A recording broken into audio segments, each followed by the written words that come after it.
Dalam kesadaran sehari-hari, kita seringkali hidup di bawah bayang-bayang ilusi bahwa kita memiliki kendali penuh atas segala sesuatu. Ego, bagian dari diri kita yang dibentuk oleh pengalaman, luka lama, dan kebutuhan untuk diakui, mendambakan rasa aman. Dan baginya, aman berarti mengendalikan. Ego ingin memastikan bahwa segala hal berjalan sesuai rencana, sesuai harapan, dan sesuai bayangan yang telah ia bentuk dengan penuh ambisi. Ego tak hanya ingin mengalami, ia ingin mengatur. Ia menanam harapan pada hasil, lalu menggantungkan rasa puas, damai, dan nilai diri pada tercapainya hasil tersebut. Ketika sesuatu berjalan sesuai skenario, ego merasa berhasil, bahkan superior. Tapi begitu hidup mengambil arah yang tak terduga, begitu hasil menyimpang dari harapan, ego mulai retak. Ia merasa gagal, terhina, tak cukup. Dan dari sanalah lingkaran frustrasi, kekecewaan, dan penolakan terhadap kenyataan pun dimulai. Yang sering kita lupakan adalah bahwa hidup tidak tunduk pada kalkulasi ego. Hidup bergerak dengan ritmenya sendiri, penuh misteri, paradoks, dan pelajaran yang tersembunyi. Tapi ego, yang tidak tahan akan ketidakpastian, mencoba terus menekan dan mengarahkan kehidupan. Ia takut kehilangan arah, karena arah memberi ilusi identitas. Ia takut kehilangan hasil, karena hasil memberi ilusi keberhasilan. Ia takut melepaskan, karena melepaskan dianggap lemah, kalah, dan tak berdaya. Namun di balik semua ini, keinginan ego untuk mengontrol bukanlah sekadar ambisi. Ia adalah mekanisme bertahan, mekanisme perlindungan diri dari rasa takut. Takut tidak cukup, takut ditinggalkan, takut tak terlihat. Maka ego menciptakan rencana-rencana besar dan harapan-harapan tinggi agar bisa merasa aman dan berarti. Tapi rasa aman yang dibangun di atas kendali adalah benteng rapuh. Sebab kehidupan, sebagaimana adanya, tidak tunduk pada kepastian. Setiap kali hidup tidak berjalan sesuai dengan apa yang kita inginkan, ada pilihan, melawan atau menerima. Ego hampir selalu memilih melawan. Ia menolak realita yang tidak sesuai harapan, dan penolakan ini melahirkan penderitaan. Bukan kenyataan itu sendiri yang menyakitkan, tapi resistensi kita terhadapnya. Dan resistensi ini bersumber dari satu akar, ketidakmauan untuk melepaskan kendali. Kita tumbuh dalam dunia yang mengajarkan bahwa kita harus punya tujuan jelas, rencana matang, dan tekad kuat untuk sukses. Tapi tak banyak yang mengajarkan tentang kebijaksanaan menerima, tentang kekuatan dalam melepaskan. Kita diajarkan untuk menaklukkan hidup, bukan berdansa dengannya. Maka tak heran, banyak dari kita merasa kelelahan secara batin, bukan karena kita tidak cukup berusaha, tapi karena kita terlalu keras menggenggam. Pada akhirnya, ilusi kontrol bukan hanya membuat kita menjauh dari kehadiran yang utuh dalam momen ini, tapi juga membuat kita buta terhadap keajaiban tak terduga yang ditawarkan kehidupan. Ego yang terus ingin memaksa hasil akan selalu berperang dengan kenyataan, dan selama perang ini berlangsung, damai batin tetap terasa jauh. Menyadari permainan ego adalah langkah awal menuju pembebasan. Ketika kita mulai melihat bahwa rasa frustrasi bukan berasal dari kegagalan, tapi dari keterikatan pada hasil tertentu, kita mulai membuka celah bagi kelegaan. Ketika kita sadar bahwa kendali hanyalah ilusi yang dibangun oleh ketakutan, kita mulai berani merangkul ketidakpastian. Dan dalam ketidakpastian itu, paradoksnya, kita menemukan kedamaian yang tak pernah bisa diraih oleh ego yang terus ingin mengendalikan.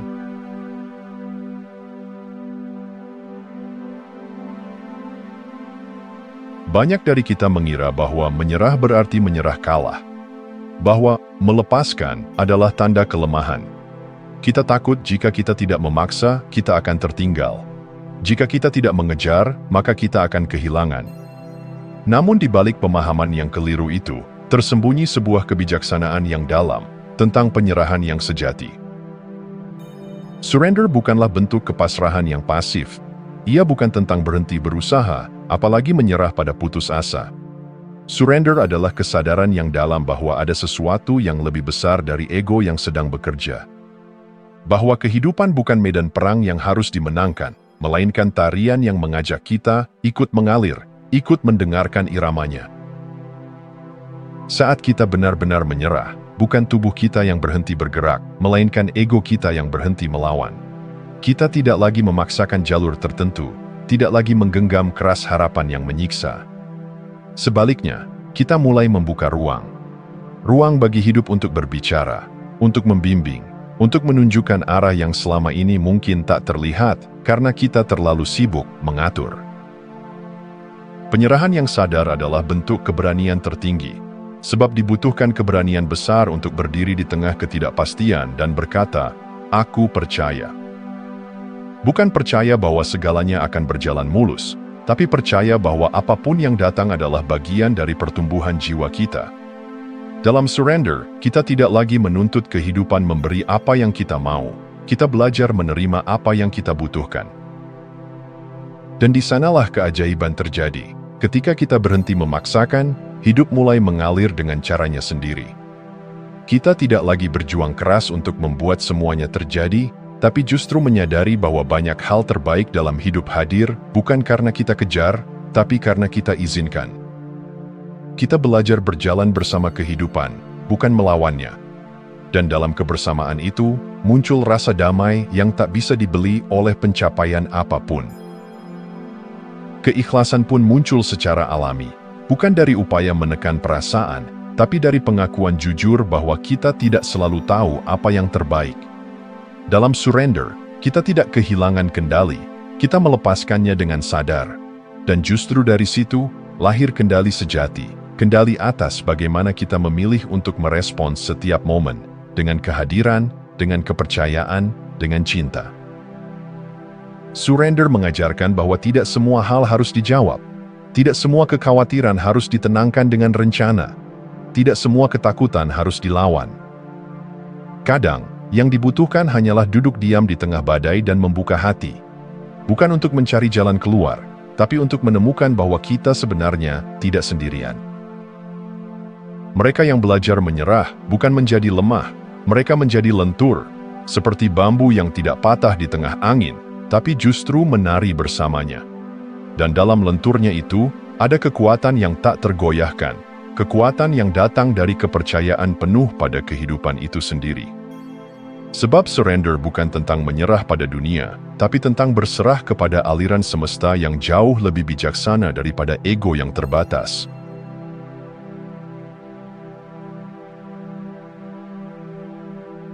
Di permukaan, niat dan keinginan ego sering tampak serupa. Keduanya mendorong kita untuk bertindak, bergerak, dan mencipta. Namun, jika kita menyelam sedikit lebih dalam, kita akan menemukan bahwa keduanya berasal dari tempat yang sangat berbeda. Keinginan ego lahir dari ketidakcukupan. Ia ingin lebih cepat, lebih tinggi, lebih diakui. Sementara niat sejati muncul dari ruang yang hening, dalam, dan utuh. Ia hadir bukan untuk mengambil, melainkan untuk mengalir. Keinginan ego adalah suara yang terburu-buru. Ia berkata, "Saya harus mencapainya. Kalau tidak, saya gagal." Ia hidup dari kecemasan, takut kehilangan peluang, takut tidak cukup baik. Ia membutuhkan hasil sebagai validasi. Tanpa hasil, ia merasa hampa. Sedangkan niat sejati berbisik dengan tenang. Saya hadir sepenuhnya dan terbuka pada kemungkinan. Ia tidak tergantung pada hasil, sebab ia lahir dari keutuhan, bukan kekurangan. Niat tidak menuntut dunia untuk berubah demi dirinya. Ia seperti benih yang ditanam di tanah subur, lalu dipercayakan kepada alam. Ia tak mendikte hujan, tak mengatur matahari, tapi percaya bahwa proses akan membimbingnya tumbuh. Dalam niat, ada kesadaran bahwa kita bukan satu-satunya pemain dalam kehidupan. Ada tangan-tangan tak terlihat yang ikut menenun kisah kita, dan tugas kita bukan mengatur semuanya, tapi hadir secara utuh dalam setiap langkah, sambil menjaga arah. Perbedaan paling mencolok antara niat dan keinginan ego terletak pada getaran batinnya. Ego membuat kita merasa tegang, cemas, bahkan terobsesi. Sedangkan niat membawa rasa lapang. Ada ruang untuk gagal, ruang untuk berubah arah, bahkan ruang untuk tidak tahu. Niat memberi arah seperti mata angin. Ia membimbing, bukan mengikat. Kita bisa berjalan dengan keyakinan, tapi tanpa tekanan. Kita bisa melangkah dengan semangat, tapi tanpa ketergantungan pada hasil. Membedakan keduanya memerlukan kejujuran. Apakah yang kita kejar lahir dari ketakutan akan tidak dianggap, atau dari panggilan yang tulus di dalam hati? Apakah dorongan kita berasal dari rasa ingin membuktikan sesuatu, atau dari dorongan untuk berbagi, mengekspresikan, dan melayani? Jika kita berani mendengarkan, tubuh dan hati kita tahu. Ego terasa berat, niat terasa ringan, ego bising, niat hening, ego penuh agenda, niat penuh kepercayaan. Dan yang paling indah dari niat adalah ini. Ia mengarahkan kita tanpa mengikat kita. Ia mengajak kita bergerak, tapi tidak memaksa kita menang. Bahkan ketika arah berubah, niat tetap bisa hidup dalam bentuk yang baru. Ia fleksibel, seperti air yang tetap menjadi air, tak peduli bentuk wadahnya. Ketika kita mulai menjalani hidup dengan niat, bukan dengan keinginan ego, hidup terasa lebih selaras. Kita tidak lagi kelelahan mengejar hasil, tapi menikmati proses. Kita tidak lagi mengukur nilai diri dari pencapaian, tapi dari kehadiran. Dan dari tempat itulah, paradoksnya, banyak hal yang kita kejar dengan penuh tekanan justru datang dengan sendirinya. Karena kita berhenti mencengkram dan mulai mengizinkan.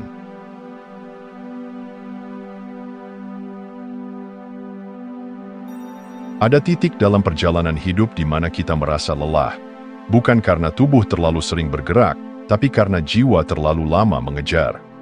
Kita terus berlari, mencipta tujuan demi tujuan, berharap bahwa pencapaian berikutnya akan membawa rasa cukup yang selama ini dicari. Namun entah mengapa, setiap kali sampai, hati tetap terasa kosong. Dan pada akhirnya, kita mulai bertanya pelan, pertanyaan yang selama ini mungkin kita hindari. Apa yang sebenarnya sedang aku kejar? Pertanyaan ini muncul bukan dari kekalahan, melainkan dari kejenuhan. Kejenuhan terhadap pola lama yang terus berulang, mengejar, meraih, lalu merasa hampa kembali. Kita mulai sadar bahwa banyak hal yang selama ini kita anggap penting ternyata hanyalah bayangan dari ketakutan yang belum disadari. Ketakutan tidak dianggap, ketakutan gagal, ketakutan menjadi biasa saja. Ketakutan yang diam-diam mengarahkan arah hidup kita tanpa kita sadari. Dan saat kita mulai berhenti, benar-benar berhenti, bukan dalam kemalasan, tapi dalam kesadaran, kita mulai masuk ke ruang keheningan. Bukan keheningan yang sepi dan menakutkan, tapi keheningan yang jernih dan menyembuhkan. Di dalamnya, topeng-topeng yang kita kenakan mulai lepas satu persatu. Kita tak lagi harus menjadi siapa-siapa. Tak perlu menjelaskan, membuktikan, atau mempertahankan citra diri yang rapuh. Dalam keheningan, kita melihat bahwa banyak dari apa yang kita kejar bukanlah kebutuhan sejati, melainkan respons terhadap luka lama. Ego, yang selama ini mengarahkan langkah kita, sebenarnya hanyalah suara kecil yang ingin merasa aman. Ia tidak jahat, ia hanya takut. Dan dalam keheningan, alih-alih memusuhi ego, kita bisa mulai memeluknya. Kita melihatnya, memahami asal-muasalnya, lalu dengan lembut berkata, "Terima kasih sudah melindungi, tapi sekarang aku ingin berjalan dengan damai." Menyerah bukan berarti kita kehilangan arah. Justru dalam surrender, kita menemukan arah yang selama ini tertutup oleh kebisingan ego. Kita mulai terhubung kembali dengan bagian terdalam dari diri kita, bagian yang sunyi tapi penuh intuisi. Di sanalah kita mengenal keutuhan. Bukan karena kita sudah memiliki semuanya, tapi karena kita tak lagi merasa kekurangan. Keheningan bukan tempat pelarian, ia adalah tempat pulang. Dan hanya ketika kita pulang ke dalam diri, kita benar-benar bisa hadir di dunia ini dengan utuh. Bukan sebagai seseorang yang haus pengakuan, tapi sebagai jiwa yang berjalan dengan tenang, meski angin kehidupan terus berubah arah. Perjalanan dari ego ke keheningan bukan perjalanan yang instan, tapi setiap langkahnya adalah langkah pembebasan. Kita mulai mengenali bahwa yang selama ini kita kejar di luar, ternyata sudah ada di dalam. Rasa damai, rasa cukup, rasa dicintai, semuanya tinggal menunggu kita berhenti mencari dan mulai merasakan. Dan dalam keheningan itulah, kita tak lagi menjadi budak ambisi, tapi penjaga cahaya kesadaran yang lembut. Kita tak lagi berpura-pura kuat, karena kita tahu, kekuatan sejati bukanlah menggenggam, tapi berani melepaskan.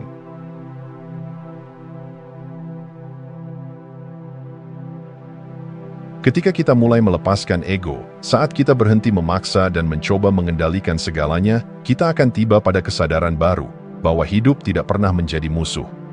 Ia bukan sesuatu yang harus ditaklukkan.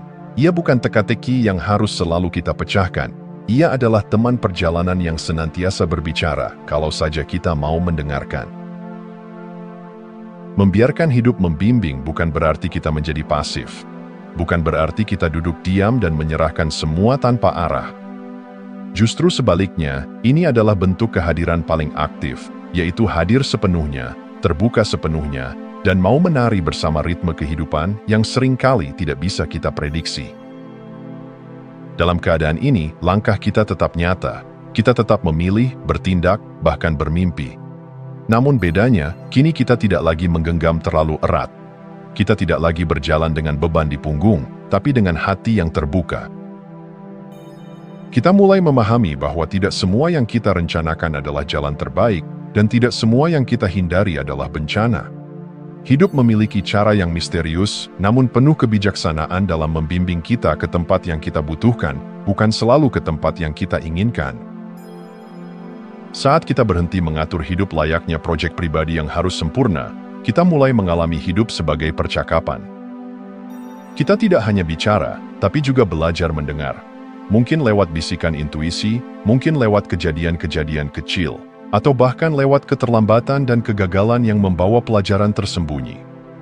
Hidup berbicara dalam banyak bahasa, dan hanya mereka yang tenang yang bisa menangkap maknanya. Dalam keberserahan yang sadar, kita tak lagi berperan sebagai penguasa atas hidup, melainkan sebagai mitra. Kita menjadi co-kreator, bukan pengendali. Kita tidak lagi memaksakan arah, tapi menyelaraskan diri dengan aliran yang lebih luas. Dan disinilah muncul rasa keajaiban.